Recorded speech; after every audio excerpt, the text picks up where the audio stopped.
Well, welcome to the show. I'm Brendan. I'm Corey, and this is Our View from the Bench. Welcome back, bench warmers. Today we're going to be diving into men's college basketball. Now, we haven't touched much on this topic throughout the season, something that this new format is hopefully going to help us fix, but we have to talk about March Madness. The tournament is right around the corner, and we're here to cover what you need to know to get those brackets filled out correctly and get ready to enjoy the madness. Hey, everybody, I'm Corey, a U of A fan. Bear down. And I'm Brendan, Andy Katz dried out bracket marker, and this is Our View from the Bench. Before we get started and jump into all the madness, if you're not already, don't forget to subscribe to the channel and hit that notification bell so you never miss any one of our new episodes. Also, if you could please do us the favor, and if you like what you see, smash that like button. Smash it. It helps us. And it's free for you. It helps us and it's free for you. I mean, it's a win-win all around, is it not? Hell yeah. Well, bench warmers, it's time to break down the 2024 March Madness bracket and see if we can guess this year's champ. This is the second part of our bracket breakdown. We are discussing the round of 32, and we will get into the Sweet 16 in this round as well. All right. All right. So, talked about already, like we discussed before, we are breaking down into the round of 32. So, let's head back to the bracket. All right, sir. Let's see what your 32 round looks like. All right. We've already selected it, so you can kind of see right here. I still am on the let's not go too crazy train yet. I like bracket busters, and I really do enjoy upsets, but I'm trying to formulate it all accordingly. I got UConn going deep. They're going to beat Florida Atlantic. They're just too good. This is going to be probably one of the best games of the tournament if it actually lines up this way. Defending runner-up SDSU against this red-hot Auburn team that you've picked to kind of go far in your fighting chance section. I also kind of like you. I have Illinois squeaking by Morehead State, but I don't think they're that good. So I have them losing the next round to Duquesne because I've just heard so many good things about this team going forward. On the other side of the bracket, it's pretty much 1 through 4 accordingly, except Kentucky. A little bit overrated this year. We saw on our trapezoid of excellence, they play extremely, extremely fast, and that's the only way they know how to play. I believe that Texas Tech's defense will be able to slow it down a little bit to kind of throw them off their game. So I got Texas Tech upsetting as well. Other than that, I see it kind of moving on. Houston, Duke, Marquette, Iowa State, SDSU, and UConn. And then my 2 upsets, Duquesne and Texas Tech. Break down your east-south for me, my friend. All right. Who we got moving on to the round of 32? I am with you as far as UConn getting far. They are the defending champs for a reason. So going against Northwestern as a 9 seed, I don't see that being an issue. So UConn will move on. I went back and forth with SDSU and Auburn. I thought, SDSU winning would be nice to get the rematch between them and UConn. But again, I just keep going back to Auburn being top 10 in offense and defense, and I just somehow just can't get that out of my mind. So I do have them as a 4 seed upsetting the 5 or winning and going on against SDSU. I do have BYU getting past Duquesne in the first round, but then also beating Morehead State. I feel like Morehead State is going to be on such a high and beating Illinois in the upset in the first round. They might overthink themselves and kind of get stuck in that trap game, as we like to say in basketball, and they're going to get beat up by BYU. I have Iowa State taking care of Washington State. Again, another Pac-12 team out of the tournament. Sorry to say it, but it happens. Yeah, I see that coming to you, man. On the south side, I'm with you. Houston, the number 1 seed, moving on. Marquette, number 2, moving on. No problem. Now, I had those 2 upsets in the first round on the south of James Madison as a 12 and Vermont as a 13. So I have James Madison as the 12 moving on and getting out of the round of 32 in this bracket. Then it comes down to Kentucky, NC State. I'm with you. Like, Kentucky is one of those teams every year, like, oh, Calipari, and they're so good. And then they get here and they're not. So yeah, kind of going with that theme. Like, they'll win one. But again, having the 2 games in 3 days, I feel like they'll get tripped up and somehow NC State will get over them and move on. And that's how I have the South working itself out. I like that. And you got to keep that Marquette favorite. They are a really, really good team this year. Small university, Smart, right? Yes, but damn, do they know how to compete, man. Damn, do they know how to compete.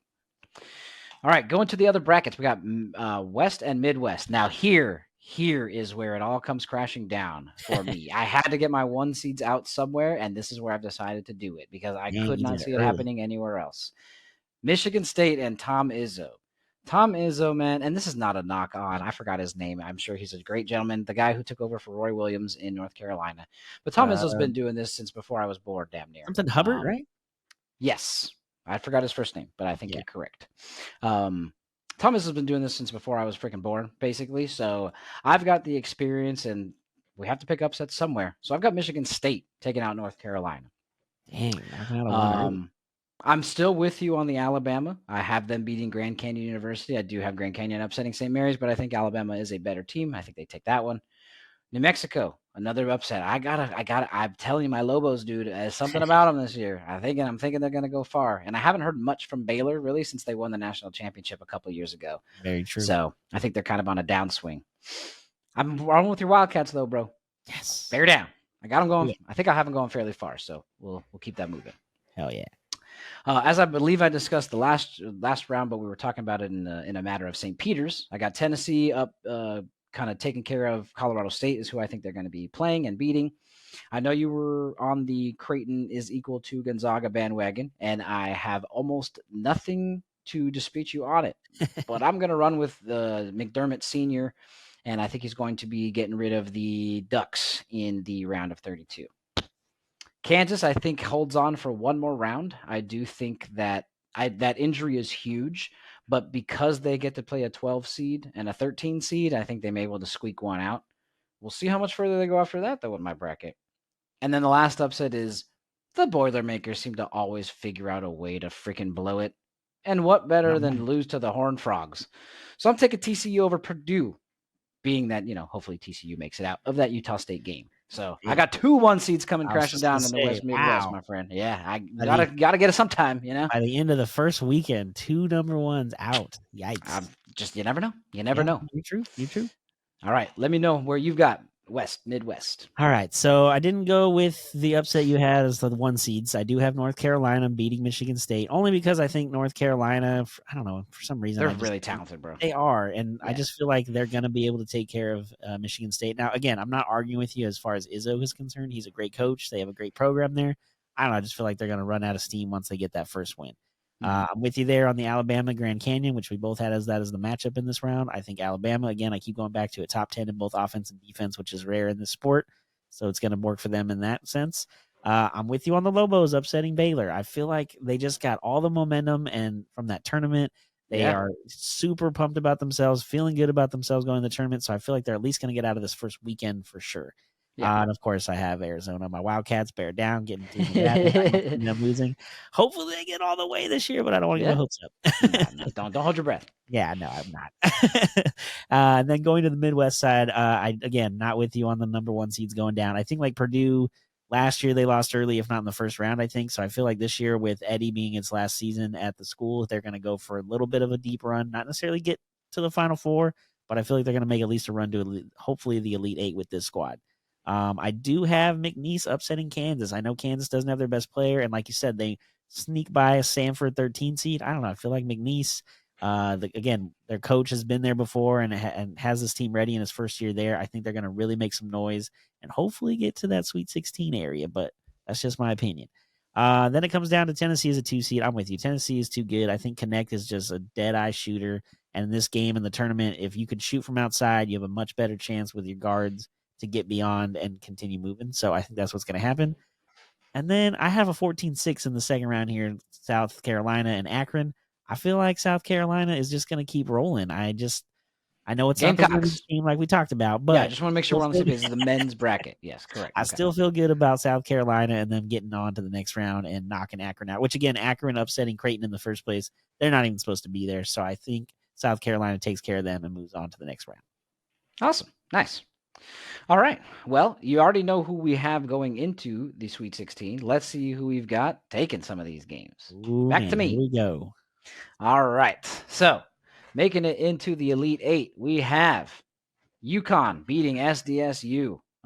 They win the rematch again. I would be probably rooting, if this were to happen, I'll probably be rooting for SDSU. Just because, SoCal kind of thing. But I do have UConn taking this one.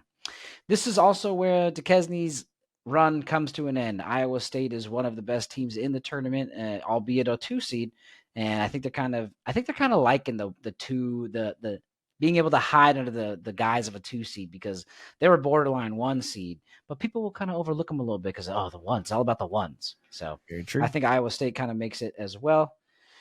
I have Marquette. They're just extremely good. And they are better than Texas Tech. Texas Tech made a nice run, beating NC State and then upsetting Kentucky, but I have their run ending here. And I have another 1 seed going down. Man. Houston can only play defense, but cannot seem to figure out how to score against Duke as the Blue Devils get Jon Scheyer farther than he has before because he's only coached 1 time. So good point. I've got the Elite 8 moving on from the East South as UConn, Iowa, Marquette, and Duke. All right, you knocked out. That means you have 3 number 1 seeds already out of the tournament. Already gone, man. Already gone. Man, that's dangerous. All right, lay it on me.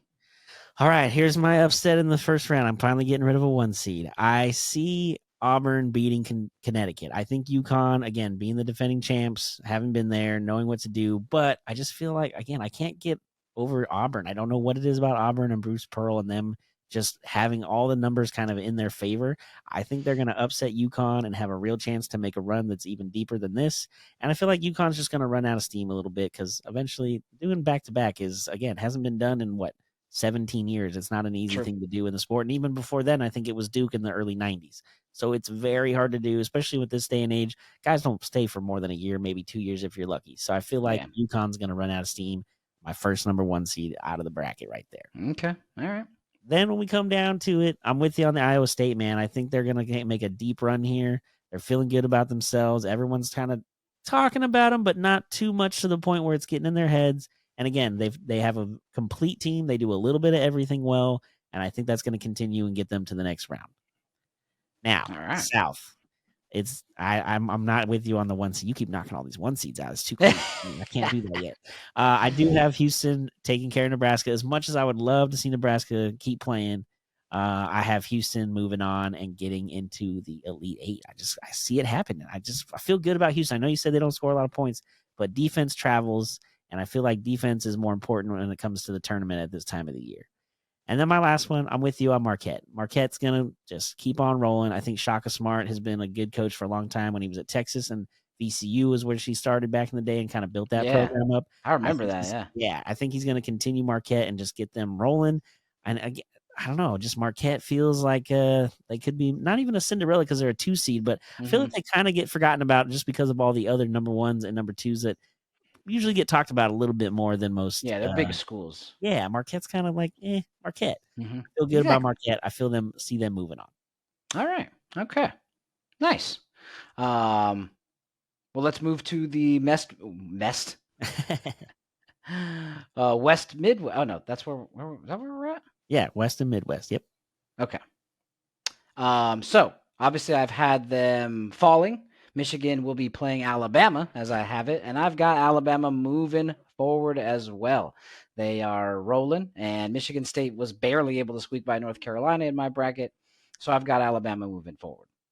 I do have your Bearcats or your Wildcats, sorry, moving forward. You said bear down, so I got it in my brain. Moving forward to beat New Mexico. New Mexico's Cinderella run comes to an end because Arizona really is that good.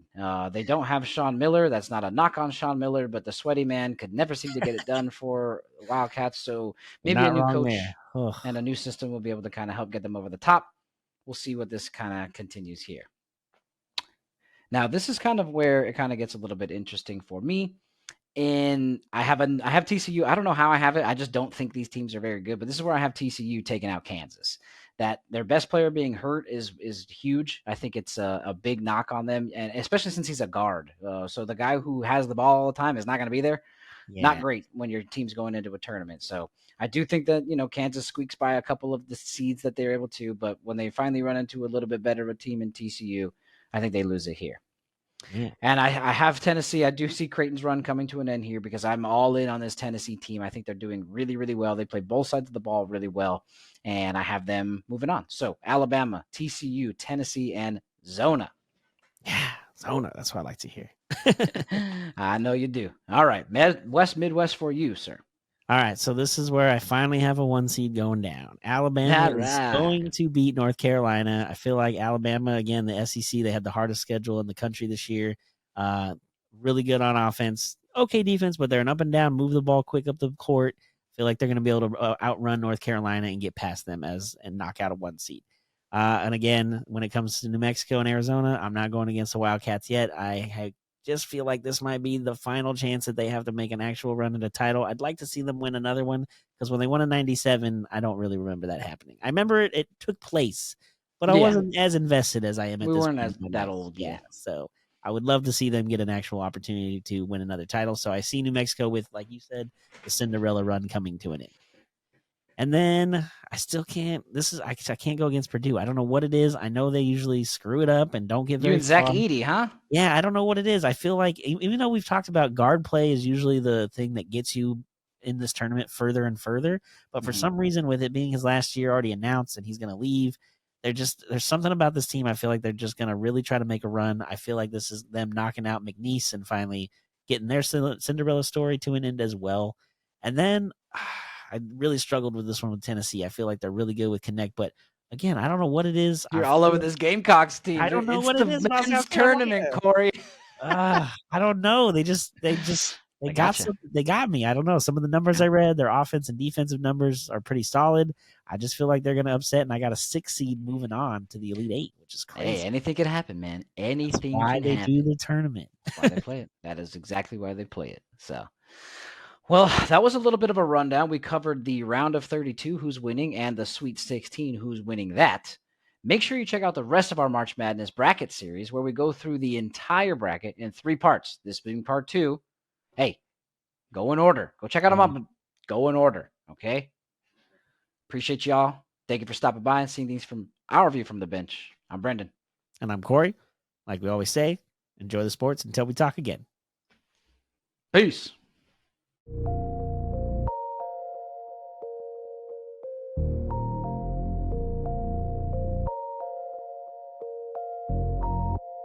This was a Sycamore Fourth Studios production.